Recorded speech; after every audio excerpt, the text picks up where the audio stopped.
पुनः छाया कर्दमो यज्ञ देवहूत्या पति प्रभु, छाया से कर्दम जी महाराज को प्रकट किया है। उनसे भी कहा तपस्या करो, सृष्टि का विस्तार करो। फिर भी सृष्टि ठीक से नहीं बढ़ी तो फिर ब्रह्मा जी महाराज ने एक यंत्र प्रकट किया सृष्टि विस्तार करने का, स्त्री और पुरुष का जोड़ा। बोले अब चिंता नहीं होगी, अपने आप सृष्टि बढ़ती रहेगी। पुरुष महाराज स्वयंभू मनु और स्त्री के रूप में महारानी शत्रुपा, स्वयंभू मनु अरु शत्रुपा जिनते भई नर सृष्टि अनुपा। इनसे भी कहा तपस्या करो, सृष्टि का विस्तार करो, सृष्टि का संरक्षण पालन भी करो। बोले महाराज सृष्टि को रखेंगे कहाँ? प्रलय काल से पृथ्वी तो रसातल में डूबी हुई है। ब्रह्मा जी को चिंता हुई है। चिंता होते ही ब्रह्मा जी के नासिका विवर से भगवान बाराह रूप से प्रकट हो गए।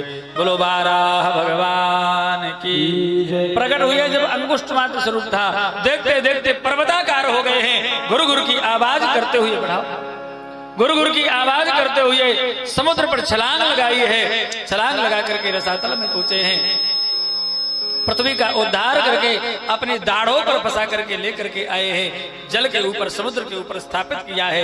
हिरण्याक्ष नाम का दैत्य आया है, भगवान के ऊपर आक्रमण किया है। भगवान ने उसका संहार कर दिया।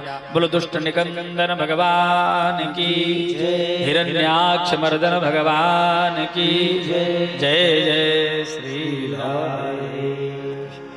भगवान ने पृथ्वी की स्थापना कर दी। उसी पृथ्वी के ऊपर महाराज मनु ने बिठूर नाम की राजधानी स्थापित की और अपनी पत्नी शत्रुपा के गर्भ से 2 पुत्र और 3 पुत्रियों को जन्म दिया। प्रियव्रत उत्तानपाद पुत्र थे, आकुति, देवहूति और प्रसूति 3 पुत्रियां थे।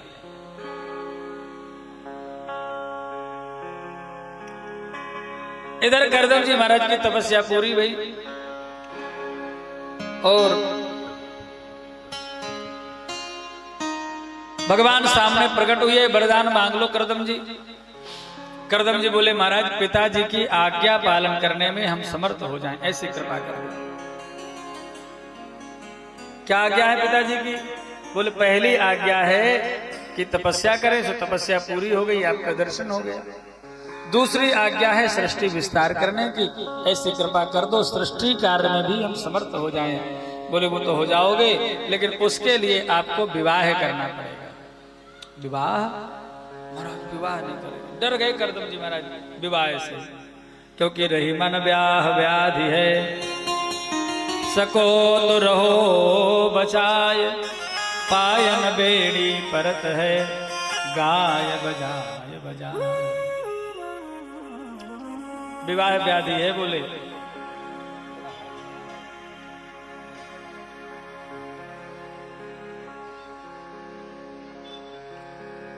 गा बजा करके लोग हाथ में हथकड़ी, पांव में बेड़ी डाल देते हैं। कई बार देखा जाता है कोई लड़का ज्यादा बिगड़ा स्वभाव का हो ना, तो लोग कहते हैं विवाह कर दो, अपने आप सुधर जाएगा। अब भैया हमें पता नहीं, हम तो सुनी सुनाई बात कह रहे हैं। एक श्रीमान जी का विवाह हुआ।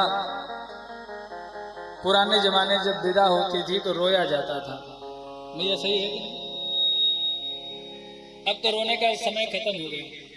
अब तो टाटा बाय बाय करके चली जाती हैं, और कई बार तो टाटा बाय बाय करने का भी हमारे समय नहीं देती हैं। वो तो बाद में टीवी में पता चलता है और प्रेस कॉन्फ्रेंस करती हैं और बोले हमारे पिताजी माताजी तो हमें मरवाना चाहते हैं। लो अब समय की बलिहारी है, कलयुग है, क्या कहें। पुराने जमाने रोया जाता था।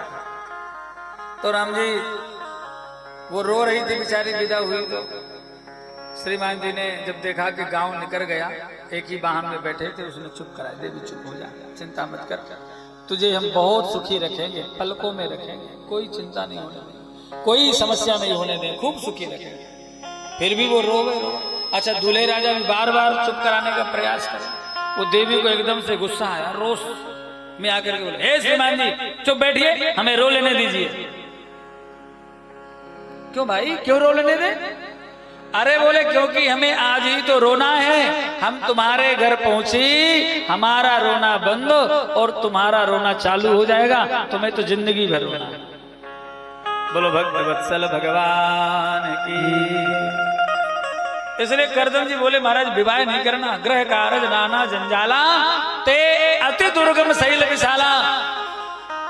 शैल विशाला तो समझ गए होंगे आप लोग, जो लोग बद्रीनाथ गए हैं 2019 में गए थे महाराज जी के साथ में। अब क्या करें, हम भी इस साल विचार बनाए थे, पूरी यात्रा टिकट टुकट हो गए, लेकिन प्रकृति ने इतना कोप दिखाया कि कैंसिल करना पड़ा। इतने लोगों को लेकर के जाएं, वहां कोई घटना हो जाए, रिस्क लेना ठीक नहीं है। नहीं तो लोग हंसेंगे और कि देखो बाबा जी बहुत लिवा के गया। कुछ लोग यही ताके बैठे रहते कैसे। हाँ, तो सब चीजों को देखना पड़ता है, सावधान रहना पड़ता है, इसलिए कैंसिल कर दिया। फिर ठाकुर जी की जब इच्छा होगी तो जब बद्रीनाथ जाओ तो ऋषिकेश से चढ़ो ना, तो लगता है कि छोटी सी पहाड़ी है, अभी चढ़ जाएंगे। लेकिन जैसे वो पहाड़ी चढ़ो तो महाराज एक बड़ी सी खाई, फिर दूसरा पहाड़, फिर महाराज उसमें घूम घूम के चढ़ो। फिर महाराज एक खाई, फिर उससे बड़ा पहाड़, फिर महाराज एक खाई, फिर पहाड़। महाराज प्रातः काल 5-6 बजे के चले रात्रि के 8 बजे गए। मिश्रा जी सही है, रात्रि के 8 बजे पहुंचे तब भी पहाड़ खत्म नहीं हुए। ऐसे ही राम जी संसार में गृहस्थ आश्रम में रहते हुए दुखों के पहाड़ टूटते रहते हैं। जीव सोचता है अब की बार ये दुख नष्ट हुआ, फिर सुखी हो जाएंगे, फिर दूसरा आ जाएगा, फिर सोचते हैं अब की बार फिर सुखी हो जाएंगे, तीसरा आ जाता। ऐसे संपूर्ण जीवन भर कोई न कोई दुख बना ही रहता है। इसलिए गृह कारज नाना जंजाला ते अति दुर्गम शैल विशाला। करदम जी कहते महाराज विवाह नहीं करना, और कोई ऐसी सामर्थ्य दे दो, ऐसी मानसिक सृष्टि हो जाए। भगवान बोले करदम जी तुम्हारे यहाँ हम स्वयं बेटा बन करके प्रकट होना चाहते हैं, हम आपको अपना पिता बनाना चाहते हैं, विवाह कर लो। करदम जी बड़े प्रसन्न हुए, प्रभु यदि आप मेरे यहाँ बेटा बन करके प्रकट होने वाले हैं तब तो हम विवाह जरूर करेंगे। आज के तीसरे दिन महामानव मनु अपनी मंझली पुत्री को लेकर के आएंगे, आप विवाह कर लेना। श्री करदम जी ने स्वीकार किया है। भगवान के मन के अवतार देवर्षि नारद जी हैं। भगवान के मन में प्रेरणा भई और नारद जी महाराज उड़ करके चल दिए। महाराज मनु के भरी सभा में जाकर के करदम जी के गुणों का गायन किया है। उसी सभा में विराजमान महाराज मनु की पुत्री देवहूति ने जब सुना तो उन्होंने अपने पति रूप में करदम जी को वरण किया। माता शत्रुपा से प्रार्थना की है। शत्रुपा जी ने महाराज मनु से कहा है, रथ में बिठा करके महाराज लेकर के गए हैं, करदम जी से प्रार्थना की है। करदम जी ने शर्त रखी, एक पुत्र होते ही हम महात्मा बन जाएंगे।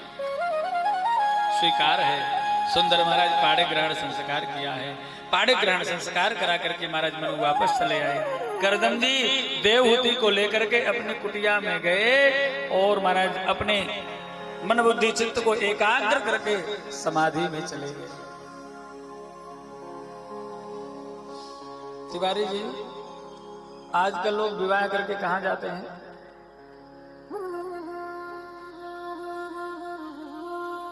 सोनी जी सही है। आजकल लोग विवाह करके कुल्लू मनाली जाते हैं, गोवा जाते हैं, शिमला जाते हैं, और महात्मा करदम जी विवाह करके समाधि में चले। लो आज की देवी जी होती तो शायद छोड़ करके कब का चली जाती। अब कहना थोड़ी सी कठिन हो गया, महिला आयोग पीछे पड़ जाता है, बड़ी समस्या। लेकिन देवहूति जी निष्ठा पूर्वक करदम जी की सेवा कर रही हैं। प्रातः काल बढ़िया गीले वस्त्र से शरीर को प्रक्षालित कर देती हैं, नाना प्रकार के स्निग्ध की मालिश कर देती हैं और भजन लेकर के खड़ी होकर के दिन भर भजन डुलाती हैं।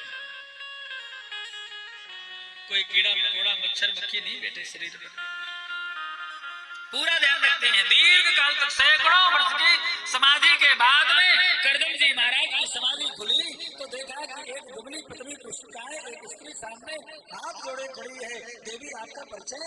भगवान मैं आपकी अधिकृता पत्नी देवहूति हूं। अरे तुम्हारी इतनी दुर्दशा हो गई, इतनी दुबली पतली हो गई, अरे तुम अपने पिता के पास में क्यों नहीं चले गए?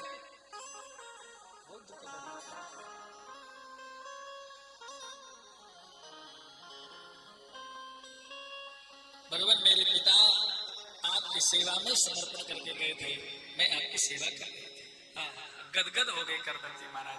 धन्य है, वास्तव में तुम पत्नी हो, पत्नी। तुष्टो शुश्रूषया परमया परया च भक्त्या यो देहि नामयमतीव सुहृत्सुदेहो नावेक्षितः समुचितः क्षपितुं मदर्थे।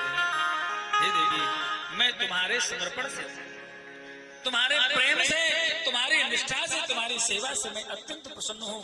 वरदान मांग लो, क्या चाहती हो? देवहूति मैया ने कहा, भगवान आपने कहा था कि एक पुत्र हो जाएंगे तब महात्मा बनेंगे, आप तो पहले महात्मा बन गए, एक पुत्र की इच्छा है। ठीक है, जाओ बिंदु सरोवर पर स्नान करके आओ। जैसे बिंदु सरोवर में स्नान करने गई हैं महाराज, वहां पर सैकड़ों दिव्य नारियां प्रकट हो गई हैं। बिंदु सरोवर के अंदर दिव्य महल प्रकट हो गए हैं। वही मल करके उपटन लगा करके दिव्य स्नान कराया है।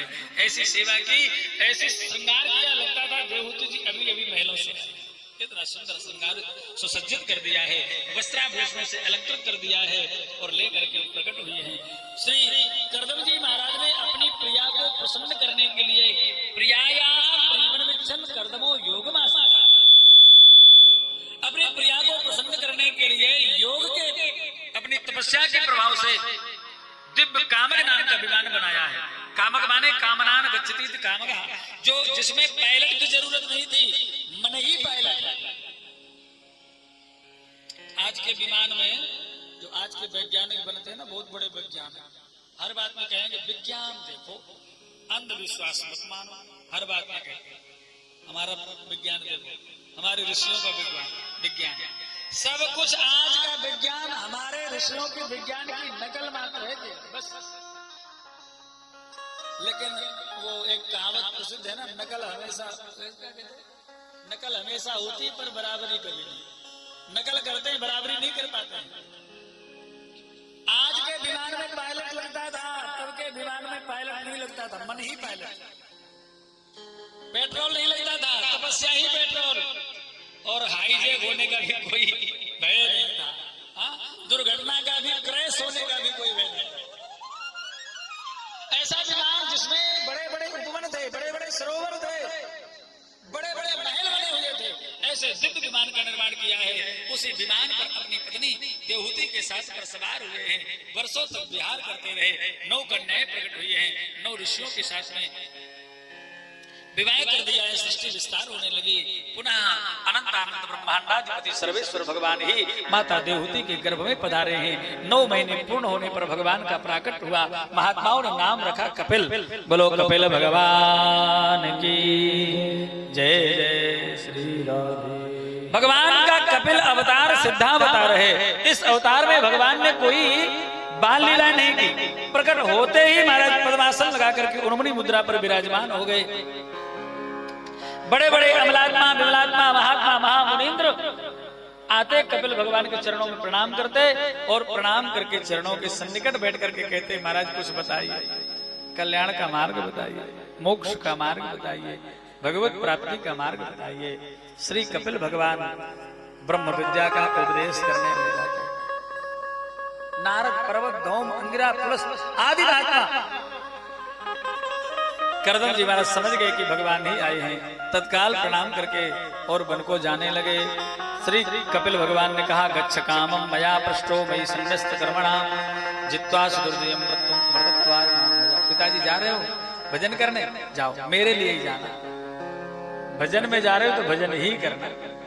भजन करने चले गए।